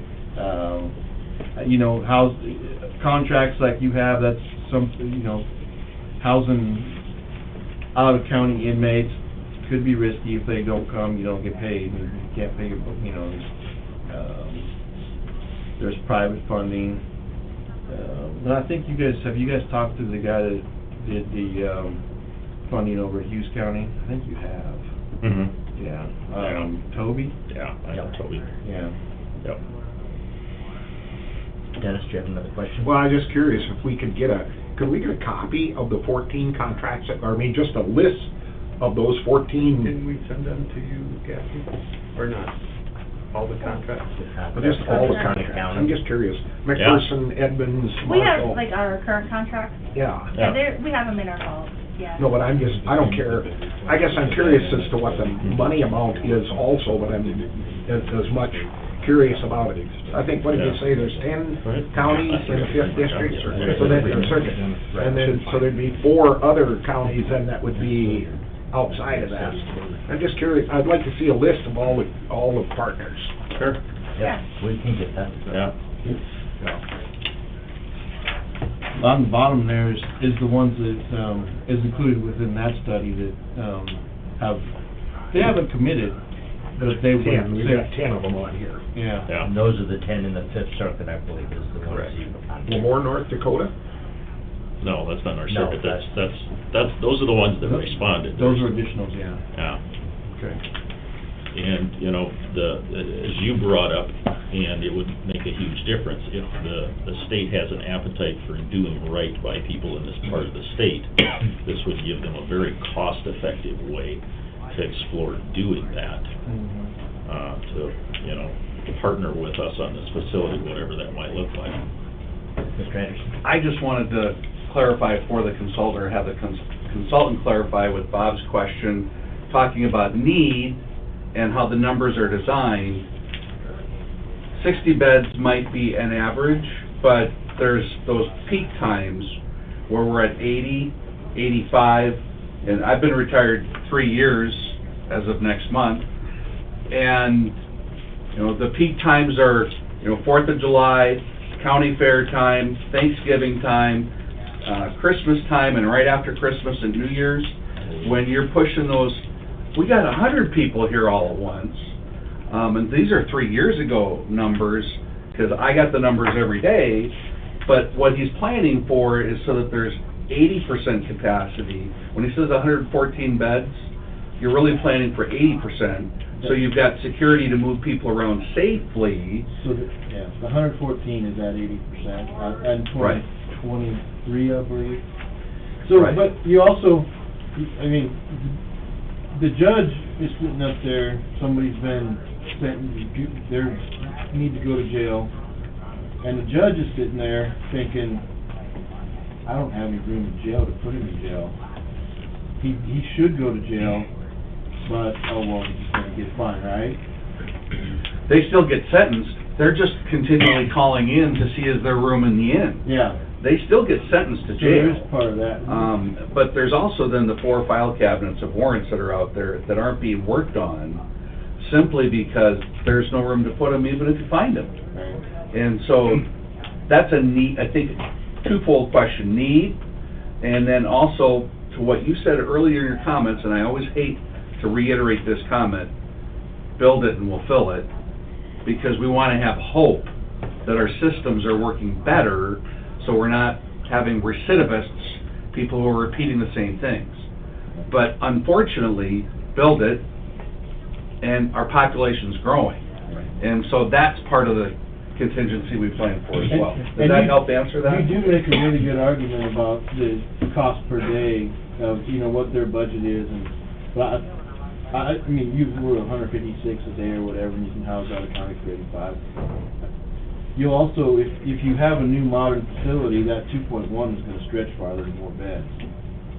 Because you're gonna be doing it with the same staff or less. So. That's the economy of Back to- scale. And that's the question, and not just Brown County, listening to testimony from other counties in the state, there's 2 other counties that are putting up jails right now. Listening to other people, the real question, the real problem is from arrest to sentencing. So, and you mentioned that finding a place to put them once they are sentenced. That seems to be the big problem. And across South Dakota, it's a big problem. Right. Across the whole United States, it's a big problem. Okay? That doesn't seem to necessarily, that seems that can be changed, not with incarceration. There's a number of things that can be done to decrease that time, and should be done to decrease that time. Right. I realize that most people are out there on bond. I don't know what percent get bonded out, but a certain percent either can't get bonded out or are not financially responsible enough to pay the $6 a day for 24/7. Right. And we're housing those folks. Right. They can't pay $6 a day for 24/7. Right. We're housing them at $149 a day. Right. But it's not $6 a day also. It's $3 a day for the first 30 days, and it's $2 a day from day 31 on to wherever the end of their time. So So in other it's words. half what you're talking about. Okay, Here. so they're not financially Yeah, here. responsible 6 is enough? what they could pay under the statute. Could. But here we charge less. Right, so just because they cannot, they're, maybe say not financially responsible enough to pay $3, $2 or $3 or $6, we're paying $149 a day to house them. Well, How often does that happen? that doesn't happen very often. There's rare that we do I'd not, like to see I that mean, it's a number. rare number that people don't find the $3 a day. And also, if you put that in perspective, anybody going out and getting a soda will be able to pay your 24/7. And I can guarantee you, look at the video, almost everybody walks in with a cup of coffee that they just got at Casey's or one of our, or a bottle of pop, and so they can find it. So those are the financially responsible enough individuals. I'd like to see the number of how many are eligible for bond, but are not.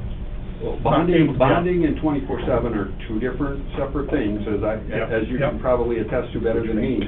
But 24/7 can be part of their bond conditions, but not necessarily the only bond condition. Usually there's a whole host of other things that they have to do when they get out on bond. Well, we can get you that answer if you want to know, and I'm confident you'll be amazed that it's an insignificant number, the number of times we keep somebody in jail because they don't pay the fee to be on the 24/7 program, because we don't want to pay 100 and whatever, 85, 120, whatever it is. not to let somebody use the 24/7 program, because we don't have room for them either. But if you want that number, I'd like to we see that we number. can get you that number. And maybe Confident. other people are eligible for bond and it just doesn't work. Now, I know there's some that just aren't eligible for bond, just for whatever reason, they're not eligible. But, for those that are, but can't be out. Yeah, the crowding issue's not because of that, so, but that's Well, fine. another reason we think it's important to have this conversation now, and Mr. Anderson alluded to it, is the possibility of maybe partnering with the state on some issues, because it was already part of the governor's budget proposal to add on to the prison at Sioux Falls, either build or add on to a facility out in Rapid City, or out in the hills somewhere, and also do some extensive remodeling and adding on to the women's prison in Pierre. So it's not just a Brown County or a Fifth Circuit issue, and it's already been alluded to that this is a nationwide problem. So now's the time to start having this important conversation that maybe we can partner with the state. And if we can get a regional facility up here and have the state partner somehow and utilize some of this, it was made reference to the fact that this facility that we're looking at is almost too big. Well, that might be a selling point for us to go to the state and say, we're looking for a partner, we think we have the ideal situation, that you could partner with us on part of this facility, we'll come up with ours, you come up with yours, and make it work and make it better for everyone. Because there truly is a need across the state. And they're looking at a summer study to look at that. Right. And I think hopefully a big part of that is the time frame from arrest to adjudication. Hopefully a big part of that study is Pretrial detention. pretrial detention. Yeah. And then alternative, anything alternative to keep them out of the jail. I mean, this repeated, constantly in jail overnight or 2 nights, and then out, and then right back in again, and that constant turnover, somehow slow that up. I mean, it's one thing to put them in jail, but somehow some of these folks, those folks on methamphetamines, I mean, you're not gonna cure them by putting them in jail overnight, 2 nights or 3 nights. They need help. And 28 days isn't gonna help them either. The 4-month intensive meth program at Avera right now is a step in the right direction for that. But 28 days is, but that's just a start. I don't know if the county's involved in that at all. But those are the kinds of things too that we need to be, that need to come out in a summer study, no question, and I think they will. I mean, those kinds of things definitely should come out, and I think will come out in a summer study. Make no mistake, I'd rather be talking about building a new event center or enhancements to the fairgrounds or something like that, but this is the business we're in, whether we like it or not, and we need to take it serious about how we're gonna try and address it. Well, we're dealing with a whole social issue. Oh, yeah. It's a huge social issue, and that goes right back to what I just said. That discussion needs to be in a summer study too. Yep. So, you know, right now, he's got limited classifications up there. He probably has people together that should be separated. The whole meth thing, or the drug usage, well, now you get thrown in with 12 of your other buddies, or 12 new buddies, now you got all new connects to get all this stuff. Well, I know So we in- can keep some of that separated. In you know, this Minnehaha guy- County, they've got a contract with Avera to, the individuals that are severe alcohol, or you pick them up, drag them in, they don't even hold them at the Minnehaha County Jail, they go to Avera to a couple of special rooms that they've got to dry them out. I mean, there's some other things that, I don't know if we've done that, I think we're still drying them out right in the jail. And so the other half of our office, we do justice and healthcare, those are 2 things we do. The majority of the 2 things we do. The hospitals are putting in more padded cells and stuff like that now, for mental health issues, for reasons like that. We help them out with analytics, I mean, we work on hospitals too, but. Well, effective intervention for meth is literally 2 years. Yeah. In order to be effective, and, you know, you just said, which I don't like saying, is if you put somebody up for 6 months with a different population, the only thing they come out with is better connections. Sometimes better connections, yeah. That's the thing about juveniles that's really bad. That's why juveniles need to be really separated from the other juveniles, because now you took a kid that just got himself in trouble, put him with a kid that's always in trouble, and now they got a new buddy that... All kinds of new ideas. Right. So... They're quick studies. Anyone else have any questions? Mr. Vasika? No, I just come to listen and see what was going on here. Sure. You know, the only thing I'd say is, you know, if you think about doing it out there, you're talking about transporting, and then all your budgets, you keep saying there's money in there for that, money in there for that. Well, all of a sudden, you're gonna move your total sheriffs out there, then you're gonna build a court in here too. Is that your plan with this E project? It's open, Yeah. depending on, So that number, I can't believe is true. So, this study really addresses the jail housing issue and the detention side of the sheriff's office. I suspect, you know, if we move forward with anything, that will expand some. You know, you take part of that 27 million and you only do half of this thing, and you use that to do a courtroom over here, or do a juvenile. How that gets all broken up in a master plan is to be determined. Because like, say if you wanna do this, you don't do a court out there, and then you got a lot of headaches transporting people back and forth, a Yeah. lot further than you would across the street. well, there's plenty of room, and it just depends on how it evolves. I mean, we've had conversations with UJS, you know, and they're not in a position to commit, but they have standards about what they'll do remote, what they want to do in person, and logistically how that works. There's conversations about, you know, minimizing unless there's an actual court date set for a trial, about going to some of these surrounding counties, taking the judge and his support people, as well as the defendants from someplace else, and bringing them to that courthouse, and doing all that there, trying to maintain a level of security. You know, if it's for a trial, you know, then it's appropriate. If it's for an arraignment or something like that, if everybody's in Aberdeen as opposed to, you know, pick a town, I'm not going to pick on anybody, you know, and then their appetite for allowing that to happen, you know, remotely, even if it's across town or, you know, through a whole different situation. Those are all ongoing conversations that, you know, will determine, depending on what their appetite and willingness to participate in those things can be. But we've got, you know, right now we do remote, in a lot of different instances, video arraignments and things like that. And the more of that we can do that's acceptable to the judiciary, and, you know, that's a bit of a moving target, you know, that gets there, but it's much more efficient, it's much safer for, you know, most of those involved. But you have rights for the individuals that have to be maintained as well, and we want to be able to do that as safely and efficiently as possible. So there's a lot of moving pieces that, you know.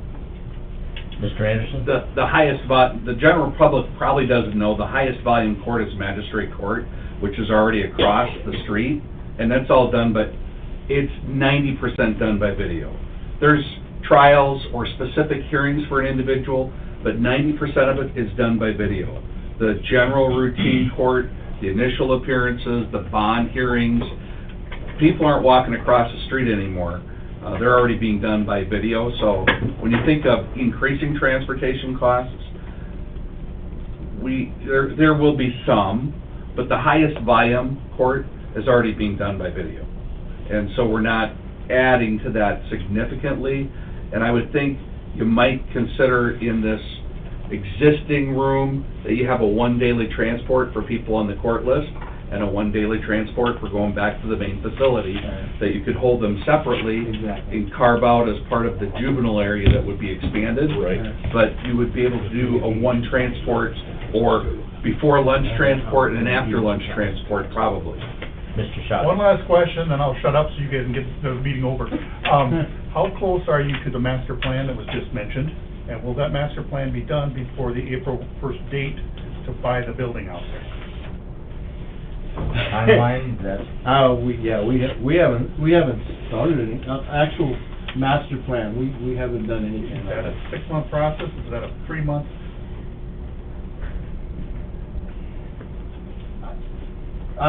It'd be hard to say. We could do that pretty quick, but there's a lot of hands in that fire who want, especially when you start dealing with judges. And of course, I winked at him. Darn good question. Huh? That's a very good question. retired judges might have a lot more time to be involved in that too. Well, they have the luxury of being able to speak their mind. Right. Seriously. So, we haven't been tasked with an actual master plan, we've just discussed things that we could do, with either this facility or, you know, when that came up, how much space do you have left to do whatever you want to do? I would see at least you'd have a hearing room probably over there, you know, for the judge who wants to look people in the eye, come over there.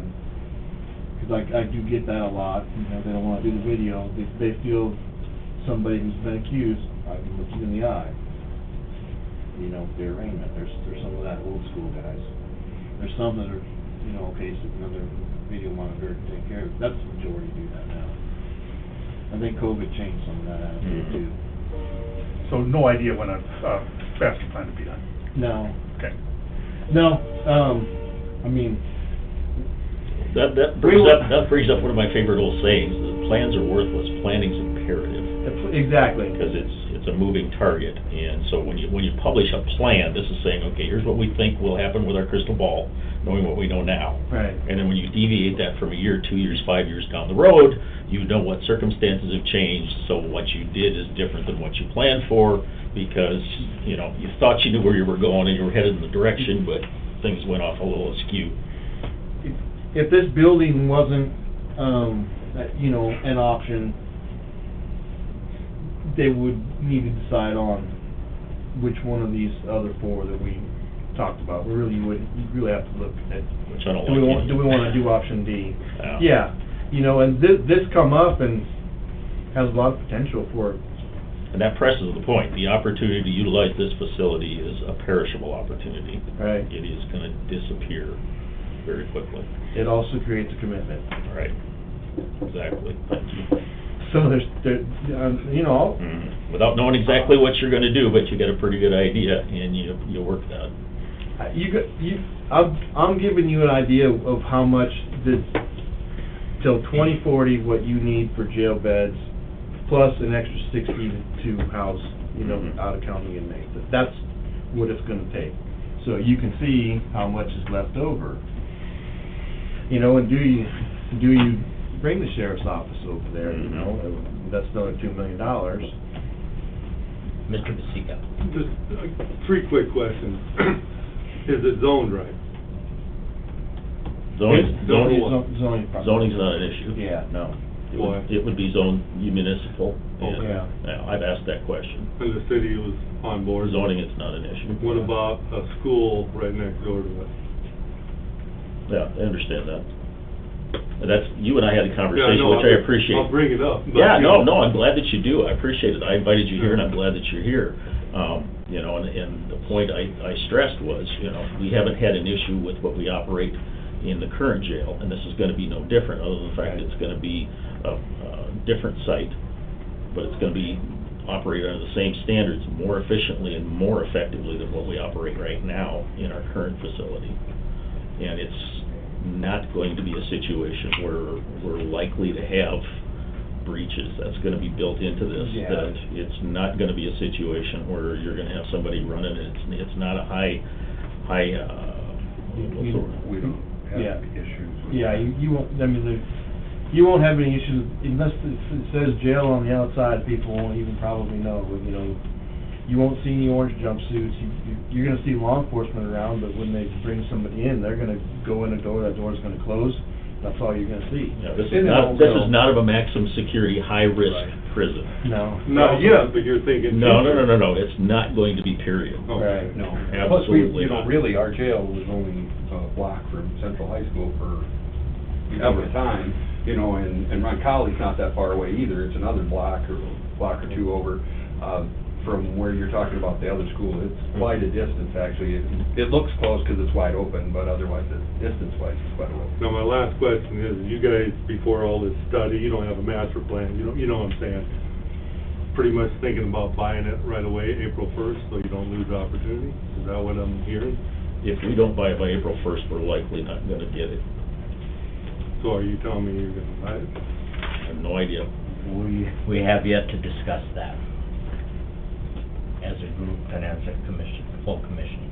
Well, once we bought the building, if we bought the building before the 1st of April, we're committed. What are you gonna do with it then? Then you gotta come up with a $30 million to remodel it.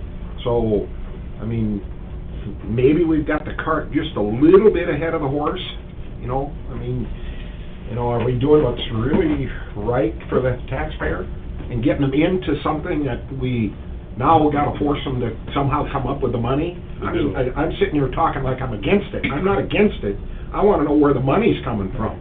And I wanna know what the budget is of how many people we're gonna hire, and what's the heat bill gonna be? Is there really enough contingency to put a new roof on it? What's all these unforeseen costs? I wanna see a sheet that's got all those costs on there, and then I'm gonna have a lot less heartache with buying a $4.5 million building before the 1st of April. Maybe we're better off somebody else buys it and we build a brand new building. Spend a little more money, if we can come up with the money. My concern is it's gonna be a lot more money. One of the things I looked at in your study was, population of Brown County was a high in 2016, and we've continually to drop. Well, we had a peak, and now we've dropped continually the last 3 years. Okay. Now we lose molded fiberglass and Hope City iron clothes. What happens with our population after this study? Because that not build two of our main employers in town. This study has to go down again, because you lost two major factors in your community. Right. And I think the population, you know, and the other side of that is it's the most worst time anybody could ever possibly build anything at 7.5% going to 10% inflation. I mean, this is what's really, I got a son-in-law who works for construction, he does their estimating, he said the number of contracts that people have said, oh, put the brakes on, I'm gonna stop, this thing is crazy. Well, here we are talking about spending $30 million at a time when other people are saying, oh, let's slow down here a little bit, things are looking crazy. It's just, timing is really the worst time that anybody could ever decide to build anything. I mean, if you were building a brand new house, and your house was estimated 2 years ago at $175,000, they come to you and say, well, that house is gonna cost you $325,000 now. Right. You gotta sit back and say, I don't know if this is a good plan. Right. And that's where I'm at with this. I agree with Dennis, it needs to be done. We've got problems in our jail, but it's the worst time you could ever try to do something. I agree. One of the hardest things for me to do is come in here and talk to the commission about how much these things cost now. And the uncertainty of how it's gonna go up. I mean, I've actually asked the sheriff to put his gun up before, you know, when I was gonna show him. You do a good job. You do a good job. You're doing a good job. You know, when I put together the it was close to the end of the day, but I actually added up all the numbers on something based on some bids that I got. I actually just shut my computer down and went home. I was depressed on something that in my head I thought should be 10 million, come up with 14 million at the bottom of my spreadsheet that I used, and it was depressing. It really was. And so, well, the other thing, it's not going to get any better. This is what we're seeing, and you know, I thought that maybe we had a blip last March where we went up and we were going to continually, but I don't think it's going to get much better. It would have by now. We've got still probably even worse supply chain problems than we had before. You know, we got diesel fuel getting up to $4 a gallon. Everything runs on diesel. Everything runs Structural on steel, if you can find it, all spoken for pretty much nationwide. Structural steel's 12 to 14 months out, which, talk about escalation on something, there's a lot of stuff you can't do. Well, conservatively, let me ask this question. What would it take to build that shell on a greenfield site? So, the one shell, the bigger one was, the smaller one, was like $7.5 million, and the bigger one was like $9.5 million. So you're saving a pretty good chunk of money, and you can see what What do it take to build the shell of the one that we're talking about potentially buying? Oh God, I don't know. It's 100 and some thousand square feet, right? 149,000. 149,000. Just to duplicate that square footage with a 24-foot ceiling. I'm gonna get myself in trouble here, but I'll go ahead and do it. You lowball it, I don't care. We've got a retired judge at my place. It's 147,000 square feet.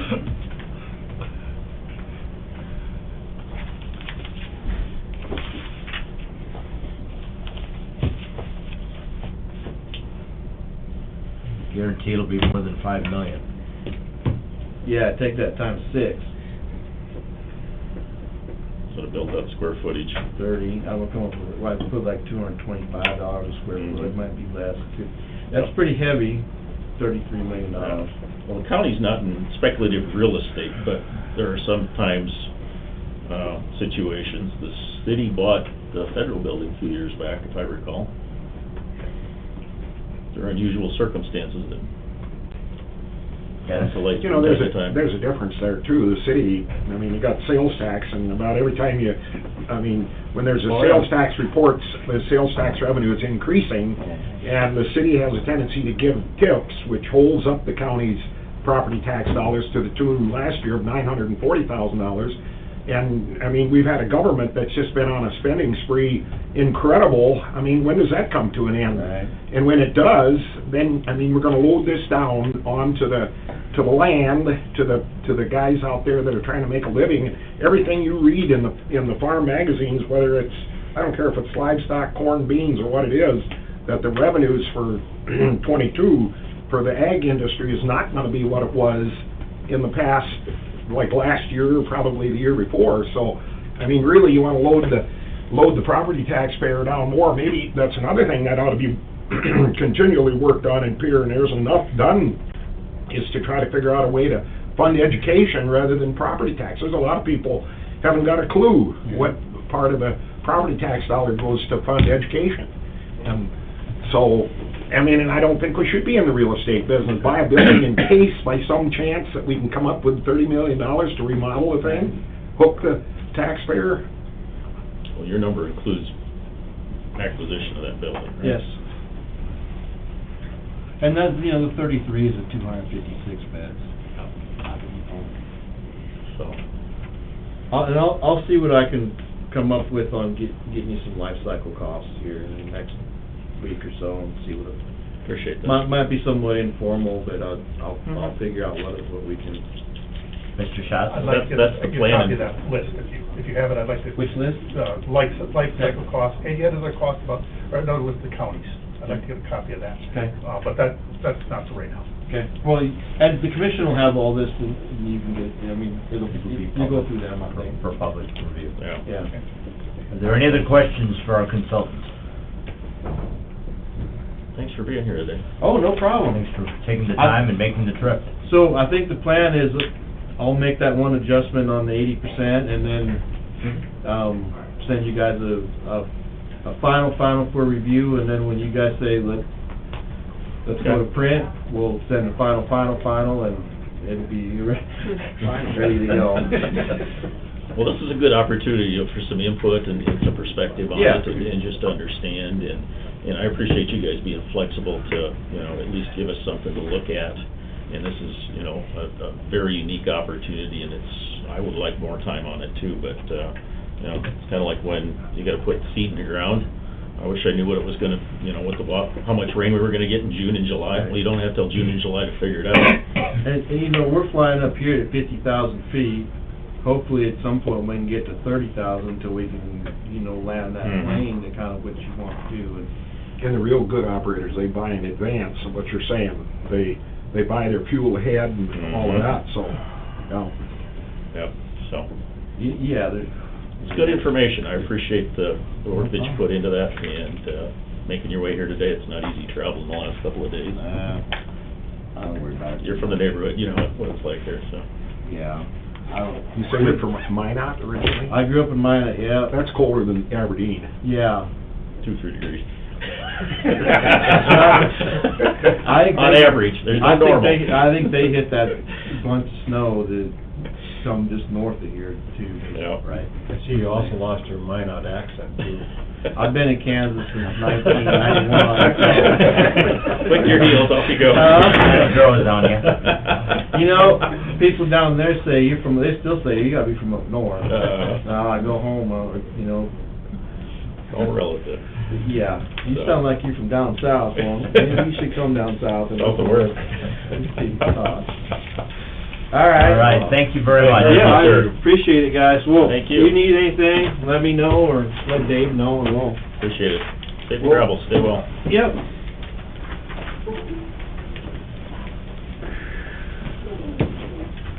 Dave, here's that thumb drive.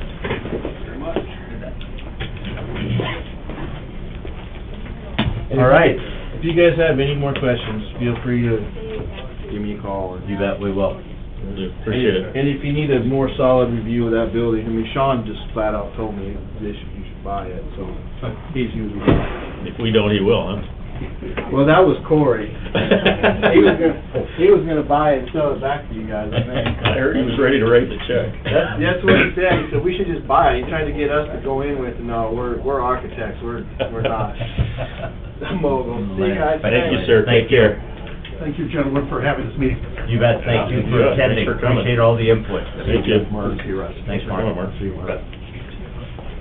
All right, our next agenda item, Dirk was unable to make it today because of commitments out in the county with weather. And we'll reschedule. That brings us to the end of our regular agenda. Kathy? We have the general meeting minutes of February 16th. Move. Motion by Weiss, second by Gage. All in favor signify by saying aye. Aye. Opposed, nay. Motion carries. Claims. Move. Second. Motion by Weiss, second by Feichert. All in favor signify by saying aye. Aye. Opposed, nay. Motion carries. HR report. Move. It's in the packet. There was just one Yeah, thing. here. Oh, yeah, that's Yeah, what, there's an each one one. on there. Motion by Feldheim, second by Weiss. All in favor signify by saying aye. Aye. Opposed, nay. Motion carries. Hayland leases, set hearing date and authorized advertising. Move. Second. Motion by Weiss, second by Feichert. All in favor signify by saying aye. Aye. Opposed, nay. Motion carries. Abatement. Move. Second. Motion by Feldheim, second by Weiss. All in favor signify by saying aye. Aye. Opposed, nay. Motion carries. Surplus request. Move. Second. Motion by Feldheim, second by Feichert. All in favor signify by saying aye. Aye. Opposed, nay. Motion carries. Plat. Move. Second. Motion by Weiss, second by Gage. All in favor signify by saying aye. Aye. Opposed, nay. Motion carries. The zoning ordinances, we have rezones and some changes to Title IV. We're looking to set hearing date and authorize advertising. Move. Motion by Weiss, Second.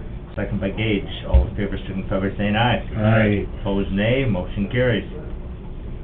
Bid for a courthouse roof, we're looking to set hearing date and authorize advertising of that. Move. Motion by Feichert, second by Weiss. All in favor signify by saying aye. Aye. Opposed, nay. Motion carries. Sheriff's report for January 2022. Move. Second. Motion by Feldheim, second by Weiss. All in favor signify by saying aye. Aye. Opposed, nay. Motion carries. Always interesting reading. Oh, yeah. Is there anything else to come before the Brown County Commission this People we morning? work for. Just make a quick report. I was at the South Dakota State Weed and Pest Commission for 2.5 days in the middle of the week, and the counties are all gonna get somewhere in the range of $50 to $5,500 grant. That's an every year grant, and then it gets adjusted according to how much money the state Department of Ag actually is able to divide out. What they do is they use about half of it. I think this year there was $185,000 that was used for, I guess, for lack of a better way to put it, special grants, like say if a particular county has a problem with salt cedar or yellow toad flax or whatever, they'll apply for an amount of money to try to take care of that particular situation. And then whatever money is left, then it gets split up evenly to all the counties that show up at the annual convention with 2 people. You've got to have either the weed supervisors are required to be there, and then a board member. And this year, it looks like, I mean, that number keeps going down every year. There's a little less and a little less. This year, the county weed department will get somewhere in the range of $5,000 grant. Use State or however federal we, dollars. use however we see fit, Yep. like chemicals or Yep, it's wages right. or whatever. Yep. Okay, cool. Not a lot of money, but Take it. a little bit of help. Anything else to come before the Brown County Commission today? I know we requested for a executive session for contracts. Anyone else have any other issues to bring up in exec? If not, I would entertain a motion to go into executive session. Move. Motion by Solheim, second by Weiss. All in favor, signify by saying aye. Aye. Opposed, nay. Motion carries. We are on exec. No. Go ahead. We're out of executive session with no action as a result. Yes, I checked the water. Anything else we need to discuss today? If not, I would entertain a motion to adjourn. Move. Motion by Weiss, second by Gage. All in favor, signify by saying aye. Aye. Opposed, nay. Motion carried. We are adjourned.